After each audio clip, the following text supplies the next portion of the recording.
Hello welcome back to our channel. അപ്പോൾ ഇന്നത്തേത് cutlet ഉണ്ടാക്കുന്ന റെസിപ്പിയാണ് കേട്ടോ. അപ്പോൾ നമുക്ക് റെസിപ്പിയിലേക്ക് പോകാം. അതിനു മുമ്പായിട്ട് ഒരുപാട് പേര് വീഡിയോ സബ്സ്ക്രൈബ് ചെയ്യാണ്ട് അതുപോലെ ലൈക്കൊക്കെ ചെയ്യാണ്ട് കാണുന്നുണ്ട്. So please do your like and subscribe and drop your comment. So നമുക്ക് കട്ട്ലറ്റിൻ്റെ റെസിപ്പിയിലേക്ക് പോകാം. ഫസ്റ്റായിട്ട് തന്നെ ചൂടായിട്ടുള്ള ഓയിലിലേക്ക് സവാള ആഡ് ചെയ്തിട്ട് മൂപ്പിച്ചെടുക്കുകയാണ് കേട്ടോ. ഇത് എന്നിട്ട് ജിഞ്ചർ ഗാർലിക് പേസ്റ്റാണ്. അതിൻ്റെ കൂടെ തന്നെ പച്ചമുളകും പേസ്റ്റ് ചെയ്തിട്ടുണ്ട് കേട്ടോ. ചോപ്പ് ചെയ്തിട്ടുള്ള സവാളയിലേക്ക് കുറച്ച് ഉപ്പിട്ടിട്ടാണ് കേട്ടോ, പെട്ടെന്ന് വാടി കിട്ടാൻ വേണ്ടിയിട്ടാണ്. നമ്മുടെ ഇഞ്ചി വെളുത്തുള്ളി പച്ചമുളക് ആഡ് ചെയ്തു. എന്നിട്ട് നല്ല രീതിക്ക് മിക്സ് ആക്കി എടുക്കുക കേട്ടോ. ഇതിൻ്റെ പച്ചമണം മാറി വന്നതിന് ശേഷമാണ് കേട്ടോ ബാക്കി സംഭവങ്ങളൊക്കെ ആഡ് ആക്കുന്നത്.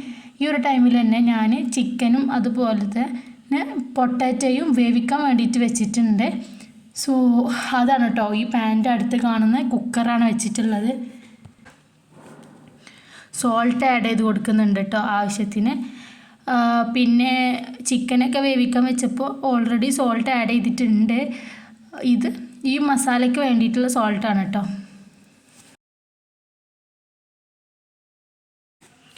ഇനി ആവശ്യത്തിനുള്ള മഞ്ഞൾപ്പൊടി ആഡ് ചെയ്യുന്നുണ്ട്. പിന്നെ ഗരം മസാല പൗഡറാണ് കേട്ടോ ഇപ്പോൾ ആഡ് ചെയ്തിട്ടുള്ളത്. എന്നിട്ട് നല്ല രീതിക്ക് മിക്സ് ആക്കി എടുക്കുക. ഈ ടൈമിൽ നമുക്ക് ഉപ്പൊക്കെ ചെക്ക് ചെയ്യാം കേട്ടോ. പിന്നെ ഞാൻ കറിവേപ്പില ആഡ് ചെയ്തിട്ടുണ്ട്. ആ വീഡിയോയിൽ കാണിക്കാൻ വിട്ടുപോയതാണ്. ഇനി ഇതാ സ്റ്റവ് ഓഫ് ചെയ്തിട്ടുണ്ട്. ഒരു കൈപ്പിടി മല്ലിയില പുതിനയില ആഡ് ചെയ്തിട്ടുണ്ട് കേട്ടോ. എന്നിട്ട് നല്ല രീതിക്ക് മിക്സ് ആക്കി എടുക്കുക. അപ്പോൾ വേവിച്ച് വെച്ചിട്ടുള്ള പൊട്ടാറ്റോ ഇതാ ബോയിലായി വന്നിട്ടുണ്ട് കേട്ടോ. അപ്പോൾ അത് പീസാക്കിയിട്ട് ഇട്ടിട്ട് മിക്സ് ചെയ്ത് കൊടുക്കുകയാണ് കേട്ടോ. പിന്നെ ചിക്കന് ഞാൻ ജസ്റ്റ് ഒന്ന് ചോപ്പറിലിട്ടിട്ട് ഒന്ന് കറക്കിയെടുക്കുന്നുണ്ട്, വല്ലാണ്ട് അരഞ്ഞു പോകരുത് ഈ ഒരു ഇതിൽ കേട്ടോ. പിന്നെ കുരുമുളക് പൊടി ആഡ് ചെയ്തിട്ടുണ്ട്. എന്നിട്ട് നല്ല രീതിക്ക് മിക്സ് ആക്കി എടുക്കാം. അപ്പോൾ ഇതാണ് നമ്മുടെ മസാല. ഈ മസാല വെച്ചിട്ട് നമുക്ക് സമൂസ വേണമെങ്കിൽ ഉണ്ടാക്കാം. യൂഷ്വലി ഞങ്ങൾ സമൂസക്കും കട്ട്ലറ്റിനൊക്കെ സെയിം ഈ ഒരു മസാല തന്നെയാണ് കേട്ടോ യൂസ് ചെയ്യാറുള്ളത്. നല്ല അടിപൊളിയാണ്. അപ്പോൾ ട്രൈ ചെയ്തോളുണ്ടെങ്കിൽ ഇങ്ങനെ ഒന്ന് ചെയ്ത് നോക്കും കേട്ടോ. ഇനി നമ്മൾ ഫ്രൈ ചെയ്യാനുള്ള പരിപാടിയിലാണ്. ഞാനൊരു വെറൈറ്റിക്ക് വേണ്ടിയിട്ട് ഓട്സ് വെച്ചിട്ട് ചെയ്യാൻ നോക്കി.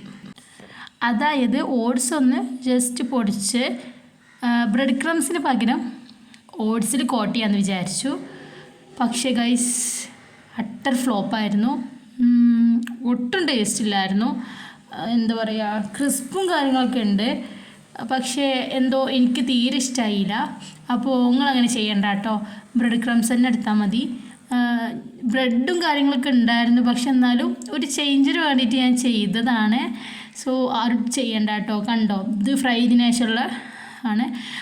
ടേസ്റ്റ് ഇല്ലായിരുന്നു. അതുപോലെ തന്നെ കാണാനും വലിയ ഭംഗിയൊന്നുമില്ല കേട്ടോ. മറ്റേത് നമ്മൾ ഫ്രൈ ചെയ്താൽ നല്ല ഭംഗിയാണല്ലോ. പക്ഷെ ഞാൻ കുറച്ച് മാത്രമേ ഓട്സിൽ കോട്ട് ചെയ്തിട്ടുള്ളൂ കേട്ടോ. ബാക്കി ഞാൻ ബ്രെഡ് വെച്ചിട്ടാണ് ചെയ്തത്. പിന്നെ ഞാനിതാ ബ്രെഡ് ക്രംസ് ഒക്കെ റെഡിയാക്കി എഗ്ഗിൽ കോട്ട് ചെയ്തിട്ട് അങ്ങനെ ചെയ്തു കേട്ടോ. അപ്പോൾ ഇങ്ങനെ തന്നെ ചെയ്താൽ മതി എല്ലാവരും. ഇതാണ് ഏറ്റവും അടിപൊളി. അപ്പോൾ അത്രേ ഉള്ളൂ. വീഡിയോ ഇഷ്ടപ്പെട്ട് ലൈക്ക് ചെയ്യുക, ഷെയർ ചെയ്യുക, സബ്സ്ക്രൈബ് ചെയ്യുക, കമൻറ്റ് ചെയ്യുക. ബൈ.